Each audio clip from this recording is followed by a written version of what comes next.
Crime Boss Rock City, the game named like a Chinese mobile title, launched on Tuesday, bringing exclusively to the Epic Store on PC the first third-party Payday-like, so to speak, and already it's not been given the warm welcome the devs will have hoped for. Review score averages are sitting in the 50s, and probably worst of all for 505, all reviewers seem to do is give press to Payday 2 and the upcoming Payday 3 by drawing constant parallels and pointing out Rock City's failings as a co-op multiplayer shooter.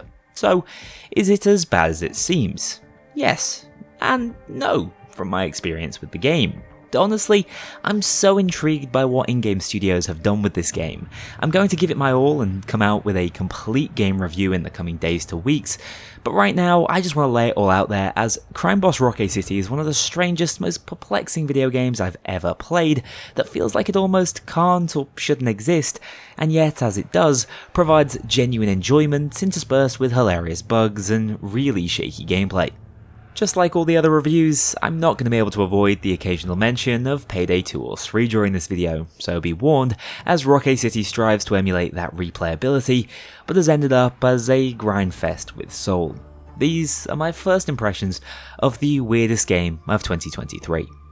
A quick disclaimer, I have yet to really sink my teeth into Crime Boss's co-op Urban Legends heist mode, nor the strange quick play mode, although that just seems to offer the worst of Baker's Battle without any of the fun progression. Urban Legends looks to be more of a co-op-centric Payday 2 style game mode that will be in full focus during my review. Instead, let's focus today on the main campaign, Baker's Battle, which is this strange amalgamation of a single-player fixed story mode with cutscenes and a permadeath roguelike with a little area control and resource management strategy game tacked on the top. You can see why I might be struggling to place this game now. In essence, you play as Michael Madsen's Baker as he aims to take control of Rock City via turf wars, whilst funding expansion of your gang through Payday-like heists. You hire and outfit crewmates to specialise in specific styles of mission, but if they die, for the most part, they do so permanently, XCOM style. If you thought that was rough, strap in, because if your main character Baker dies, the run is instantly ended and you go back to the start, retaining only the permanent card boost that you can choose every time Baker levels up on an attempt. Except the thing is, on my first run, Baker never died. In fact, I went from opening cutscene to credits in about 6 hours without ever really needing to worry, completing the main crime boss experience in about as long as it takes me to clear the train heist on Payday 2 in my usual challenge runs. So much for being a roguelike. I do have to admit, despite finding it quite easy on my first run through, I was at times really tense due to the permadeath system, worrying about who to bring on heists, never going alone, and at least being engaged by that element of difficulty. This was all caused by my early failure of a jewelry store robbery, where instead of escaping with my loot, I went back for more, leading to my favourite heister on the team, Mozart's untimely demise. This was a brilliant, if heartbreaking moment, and Crime Boss does that unique, almost sandbox-style storytelling really well. In terms of its actual narrative though, it's a little on the shaky side. Essentially, the previous king of Rock A is assassinated right after the more tutorial-based missions, blowing open the playing field and giving Baker and all the other established gangs in the area a chance to fight over and carve up the land he vacated. The crux here is in the characters, with the likes of Vanilla Ice, Danny Trejo and even Chuck Norris standing in your way. Unfortunately, outside of Norris, whose voice work seems almost intentionally woeful, I barely got a glimpse of the other bosses I was at war with, making each small victory seem just a little bit meaningless, hence my apathetic surprise when I took over the entire map. It simply felt unearned, and that doesn't have to be the case. In fact, I don't think it will be the case for everyone. You see, the narrative evolves through a number of larger high-roller heists being placed on your table over time. Having only completed one playthrough at the time of recording, I don't know if this is fixed, but these missions generally have a prerequisite, be that to either save up enough money, capture a specific individual, or perform recon on potential loot before the full heist opens itself up. But because of how long a process this can become, and how difficult some of the solo missions are, I ended up only being able to access a single large heist throughout the entirety of my playthrough. We're also introduced to new prospective gang members during similar, more scripted sequences, but again, they feel contrived, don't make a lot of sense, and just break up the main gameplay loop in the strangest possible way. No, trying to throw pieces into a laundry basket is not my idea of a high-octane heist, guys.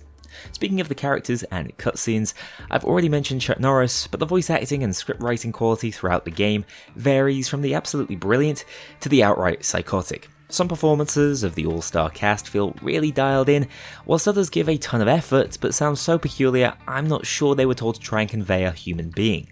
From my perspective, outside of a few secondary characters like my lost friend Mozart, Damien Poitier's Nisara, Madsen's Butcher, and usually Michael Rooker's Touchdown, the voice work is just confusing to listen to, if at times absolutely hilarious.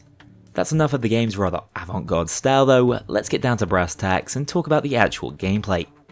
Visually, Rockay City is reasonably distinct, but completely dependent on bright lights and high contrast when it comes to projecting any sort of art style. It's not an ugly game, but it's also not pretty, and let's put it this way, if Payday 3 launched looking like this, I would be a little disappointed.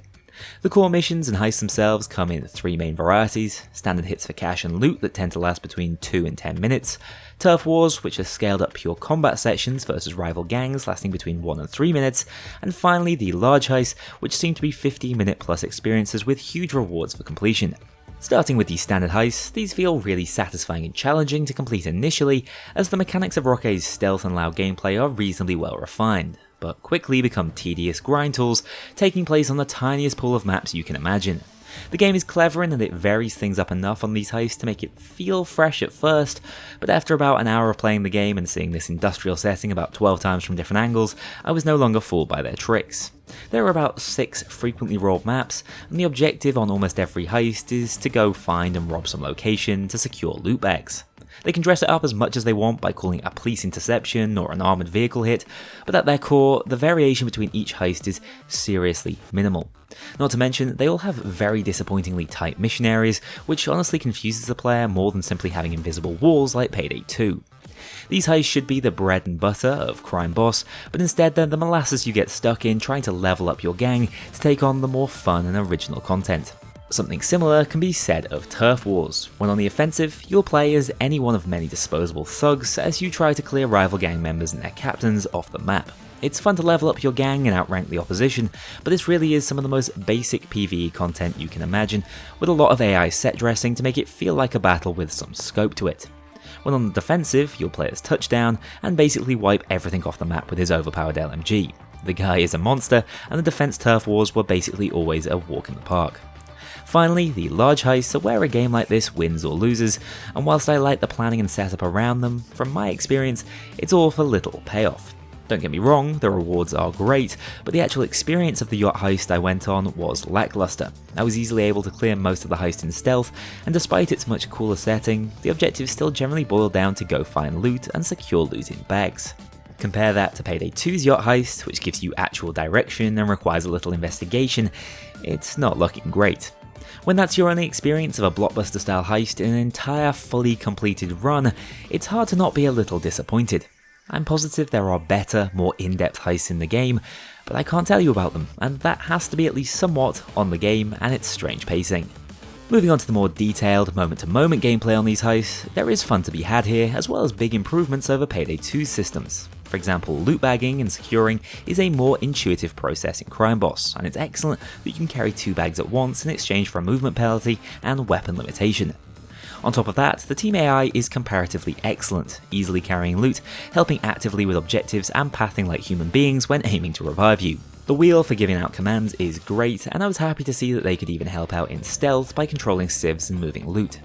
The fact that you can also quick swap between all 4 heists you have on a mission is fun and engaging, allowing you to enjoy a wide array of weapons and playstyles in a single heist, or just pilot the heister who looks most likely to die without your guiding hand.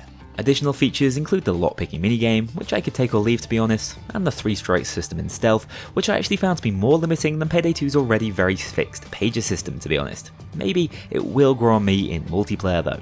As for stealth specifically, it's a little clunky. Suppressors were nowhere to be found for me early on, so I just had to go around bonking everyone to death, which led to some really frustrating failures when guards stayed grouped. The AI logic and view range is awful though, so half the time you can just scoot around everything on the map and get things done quietly anyway. Once I unlocked a gang member with a silenced SMG, anything stealth related was instantly trivialized, so keep that in mind also. Finally, for gameplay, we have to talk about combat and weapon handling because I think that is a huge reason why Payday 2 has been successful for so long. Some games simply get it right and make it tremendously satisfying to shoot at just about anything. Crime Boss doesn't do anything egregiously wrong, most guns feel weighty and powerful, and there is a solid array to pick from, yet somehow, without the helmets flying, combat is just never as impactful as it feels it should be. This is one area I would really like to see things tightened up in the future. Of course, there's also a litany of bugs you can expect from any new title like this one. Most have just been a laugh, to be honest, such as this guy deciding to go on the stairway to heaven on this heist, only to actually end up in heaven the second I switched to him. Hilarious, obviously, but a bit of a pain in a game that operates with permadeath and difficulty as a focus. And I'm also aware that some people are having performance issues. I can't say I am, not an ad, but you know why? Outside of this underpass turf war that inexplicably runs terribly. Hard for me to really assess, as my PC is far and away above the specs you need to run the game. Now, like I mentioned, these are just my first impressions. I do actually think that Crime Boss has enough charm in it to be more than worth a play for fans of the genre, although I appreciate people wanting to wait for a Steam release. Unfortunately, it does fall short of its clear inspiration in Payday as a heisting game, although it is unique enough, thanks to the mechanics of Baker's Battle, to step out of its shadow and still be worthy of some interest. At times, the campaign and gang building mechanics are really compelling, although it lacks any true difficulty to stand as a roguelike. Don't get me wrong, late wave police assaults are hard, but I was able to complete the game without really needing to face or conquer them. To me, I think the problem boils down to turf wars being the actual objective and crux of the game, whilst also being its least developed and engaging section. The small heists are clean and satisfying, if incredibly repetitive. The larger heists at least seem to have the scale and impact you would hope for from a heisting success into Payday 2, and the team and base management is actually quite deep, yet none of that matters if you're not winning your turf wars. That's why there's such an anticlimax upon becoming the king. You just won another run-of-the-mill turf war. You didn't take on the bosses in all-out assault or succeed on a heist of massive proportions. You just won a team deathmatch versus really stupid AI. It's hard to get excited about that. But even so, I'm hoping that Baker's Battle carries enough replay value for me into future runs, and that this game gets consistent support from release. Bugs need to be squashed, variety is sorely needed, and I think you needed to launch about a decade earlier to get away with this release model. That said, thank you very much for watching this video. Let me know what your thoughts are of the game, whether you've chosen to pick it up or not, and I'll see you all in the next one as we head back to Payday 2. A huge thank you to my dedicated Patreon backers. If you want to join this crew in going infamous, check out the link below and pledge as little as $2 to see your name in the credits, or get 24-hour early access to future videos and vote on upcoming content. Take care, I'll see you all soon.